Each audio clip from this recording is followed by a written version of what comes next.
तुम्ही कोण सांगणार आम्हाला? माझ्या बरोबर या मित्राला बोलतो ना.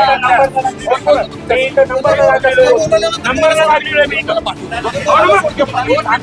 नंबरला लागलेलं. या तर की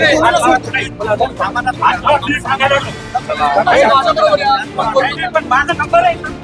तुम्ही तिकडे गेले काय करता? भाजपाच्या प्रचार कार्यालयामध्ये सकाळपासूनच उद्रेक पाहायला मिळतोय। इच्छुक उमेदवार जे होते ते सगळे जिथं रडताना, कोणी आत्मदहनाचा इशारा देताना आपल्याला दिसून आलंय।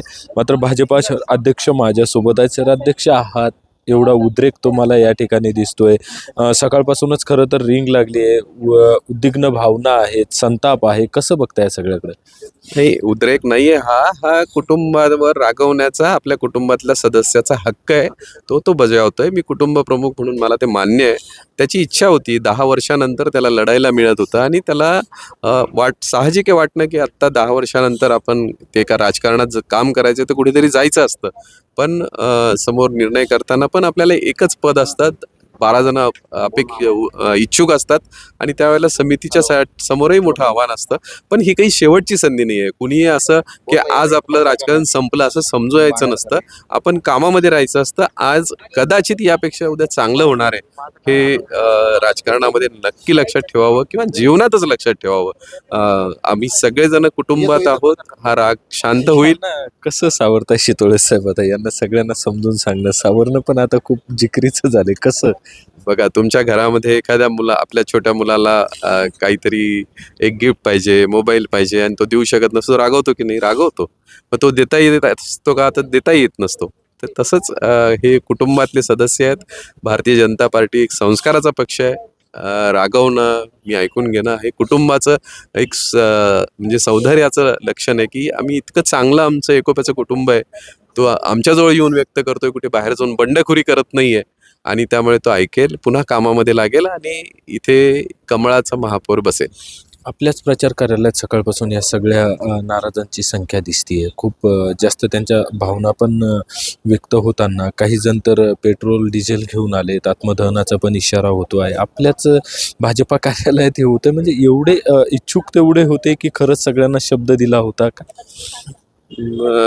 विरोधकांकडे उमेदवार नाही आहेत, लक्षात घ्या। तुम्ही जे सांगताय भारतीय जनता पार्टीमध्ये गर्दी आहे आणि इतरांकडे उमेदवार नाही आहेत, ते आमच्या उमेदवारांना रोज फोन करून त्यांच्याकडे येता का हे म्हणतायत। आणि भारतीय जनता पार्टीची ताकद आहे की आज माझ्याकडे रागवणाऱ्या कार्यकर्त्यांची गर्दी आहे, नाराज कार्यकर्त्यांची गर्दी आहे। ती स्वाभाविक आहे, कारण इतके सक्षम आणि कर्तृत्ववान कार्यकर्ते आमच्याकडे आहेत। नक्कीच कर्तृत्ववान कार्यकर्ते आमच्याकडे आहेत। घरात एकांनाच 12 जण इच्छुक होते, त्यातून एकालाच तिकीट द्यायचं, सर्वांना समजूनही सांगू असं त्यांचं मत आहे। पण नाराज कार्यकर्ते जे आहेत त्या माझ्यासोबत आहेत। ताई, काय सांगाल अजूनही तुमच्या? भाऊ, मला 2014ला सुद्धा माझ्या वार्डामध्ये सर्वसाधारण ओबीसी वार्ड होता, तर मी पूर्वमध्ये काम करत असताना माझं नाव पूर्वमध्ये विधानसभेला येतं आणि महानगरपालिकेला इकडे येतं। तर मी काम करताना मला पार्टीने सांगितलं की 4 वार्ड करा, मी 4 वार्ड केले आणि शेवटच्या दिवशी 3 वाजता फॉर्म वापस घ्यायच्या दिवशी मला सांगितलं की ताई, तुम्ही फॉर्म वापस घ्या, आम्ही दिलीप भाऊंना तिकीट देतो आणि तो तुमचाच समाज भाऊ आहे म्हणून मी मान्य केलं। मी जातीवर बी मान्य केलं आणि पार्टीवर बी मान्य केलं। मी जातपात मानत नाही। माझ्या पार्टीनेच मला ओबीसी मोर्चाचं राज्याचं सचिव केलं, त्यानंतर मी चांगलं काम केलं म्हणून परत मला राज्याचं सचिव केलं। मी सत्ता असताना आणि नसताना पण मी प्रदेशावर फिरले, मी कधीही कुठली सुविधा घेतली नाही आमदाराची, खासदाराची। आता हे असं नाराजीचे आहे की फक्त पश्चाताप? माझा पश्चाताप नाही। 10 वर्षापूर्वी आपलं आरक्षण गेलं ओबीसीचं, भाजप ओबीसीचा, ओबीसी भाजपचा या स्लोगन खाली आम्ही आंदोलन केले।